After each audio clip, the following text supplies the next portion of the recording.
Greetings, family. Back for part two. Of course, in part one, we talked about some of the financial challenges you might face in trying to do transactions with other people who have accounts here, as well as how mistakes are handled by the bank, which was not a good report. In addition to getting funds back from provisional credits, how that can be a little messy on the continent. But it's something we didn't discuss, which I think is equally as important. And so I actually made a list of these things, right? So there are about, let me see, 8 things that you need to keep in mind with your finances, right? Number one, if you have bank in the United States that you deal with, and that's where your cards are coming from as well, you want to make sure you put a travel alert uh, on your card with your bank. Let them know you're going to be traveling, but you want to maintain your account there. This way, when they see transactions being done, especially in Africa, they're not stopping your card, freezing your funds, and causing you any inconveniences. Okay. The other thing is, you may have a card that you use to make purchases, but you need to make sure that when you move internationally or you're traveling internationally, that card is not listed as only utilized in the States. So in other words, you can only utilize that account with other U.S. banks. Some cards actually have a limit on them like that. I don't know if you all were aware, but I found that out the hard way. I bought a card with me that could only be used with other U.S. banks. So even though I had the funds, it would not allow me to withdraw those funds to make any international deposits or withdrawals, if that makes any sense. Second thing is international transactions. There will be fees involved. Also, there will be fees from the bank that you are dealing with internationally, as well as your home bank, because now they have to convert the funds, whether it's to U.S. funds or Gambian funds, which is Dalasi, U.S. is dollars. Third thing, we talked about provisional credits in the other video. Provisional credit may come from your bank, but they are expecting you to respond within a certain time frame, and if you don't, they're going to pull that provisional credit back, and they usually give you about 30 days. I tried requesting an extension because I knew there was no way that I would be able to respond that quickly. They won't fax it. They won't email it. They are requiring a wet signature. So in order to get like closest to original signatures they can get, they require that the document be mailed to you and that you sign it and send it back. Some real nonsense. Nevertheless, that's how it's done. So be aware of that. If you don't respond within that time frame, they pull those funds back without any notice. So you have to be careful. Um, the other thing was ATM fees. Here, the maximum amount that you can take out of a cash machine is 8,000 Dalasi, right?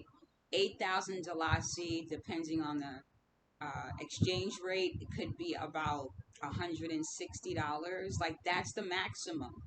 So if you need to take out $1,000, you're pulling $160, $160, like until you get close to that 1,000 mark. But also know you are paying a $2 service fee, maybe $5, because it's 200 Dalasi, $5 service fee every time you pull. So you've now paid maybe 10 transaction fees for a total of $50 just for you to be able to get 1,000. So keep that into consideration. If you go to make a withdrawal and you don't have enough to cover their fee, you're not going to be able to make that withdrawal. You're going to have to take it out for less. They're going to tell you you don't have enough funds. At least that's what the machine will say. Okay? So I just wanted to let you all know about that. The other thing is, like I said, the maximum amount from machines that you can pull is like 8,000, and that's usually at hotels, and you actually get a printed receipt when you request it. Other banks throughout the area, you'll be able to pull 4,000, but you're still paying a transaction fee, and you won't get a receipt. Like a lot of the cash machines do not give receipts, so you have no proof of what happened at the ATM. So be careful with that. I always like to get a receipt, so I will travel a little further to be able to take out more money and to be able to get a receipt back. Okay. Um, there are times when there's no cash available, like around holidays. You want to make sure that you are taking out whatever funds you need before, or you're waiting to after, because around the holidays like Tabasi, different Muslim holidays, there will be no cash in the machines. All of the machines will be empty. Like I've had the experience of going to 4 or 5 cash machines and there was no funds, there was no money to pull out. Yeah, it happens. um there is Western Union. I haven't used it, but there is Western Union here. And there's another one that I'm really not familiar with. I forget the name of it. Rhea, Rhea, something like that. But there is Western Union, so that's an option. Um, and of course, PayPal or whatever to your account if you need it. But that's not something that they really do from the continent that I know about. Okay. Uh, we talked about fees paid to the bank.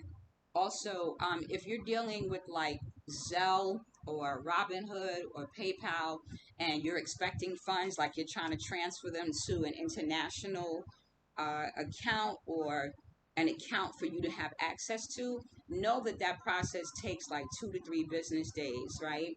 So if you're trying to pull money from, let's say someone sends you money through Zelle, if it's their first time sending you money, the system kind of makes you wait longer to confirm and verify everything.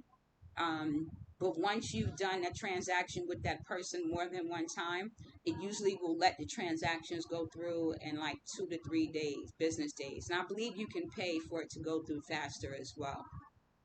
But just be aware of that so that you're not being inconvenienced by that process. Um, I think that's it. I just wanted to make sure I covered this stuff on the banks. Okay, right? So the other thing you need to think about is your phone.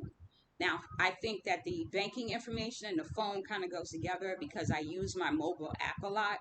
But know that, like, I've had problems with T-Mobile. I've paid for certain international packages, and yet I find out I'm paying more. Why? And I have to call them and go through the process with them about what was discussed and what was given to me. I also had issues with unlocking my phone. Before I left, my phone was unlocked, so I thought I had resolved that problem.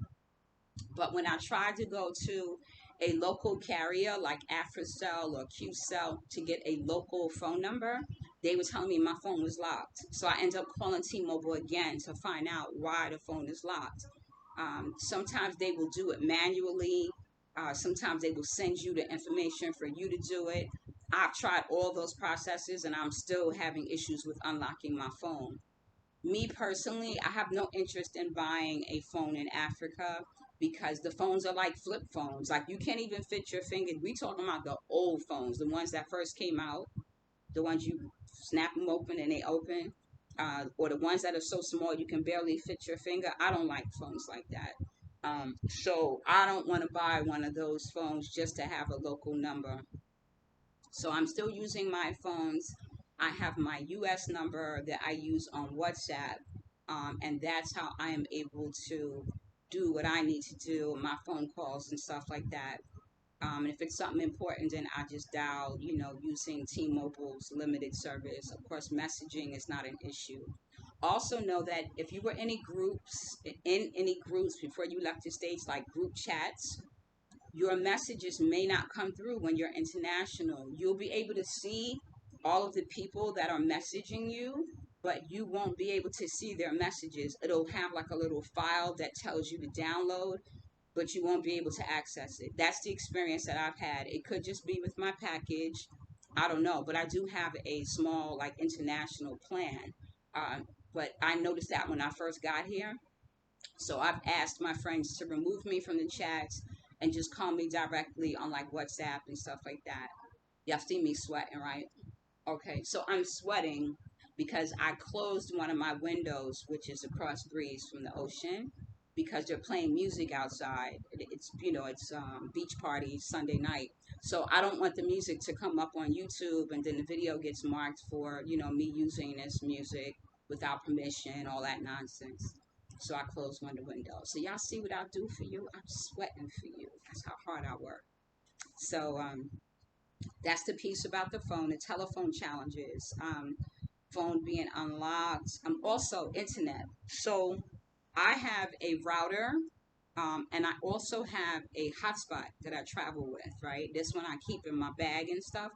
So I thought that when I bought my router, I'd pay like for the month, 30 days, 18.50 for the plan. And then when I started using my hotspot, that would be when the other one ran out, I'd start using my hotspot. That would be 30 days as well, the same kind of plan. Not the case. Whenever you get your hotspot, your 30 days starts running from that point on. So for me, I've had to let them run consecutively, not consistently, right? Both of them are running at the same time. They're not running consecutive, one after the other. They don't have it like that. When you purchase, is what you purchase. When you use it, you use it. If it's still some left over, it's just left over. You don't get it back in any way.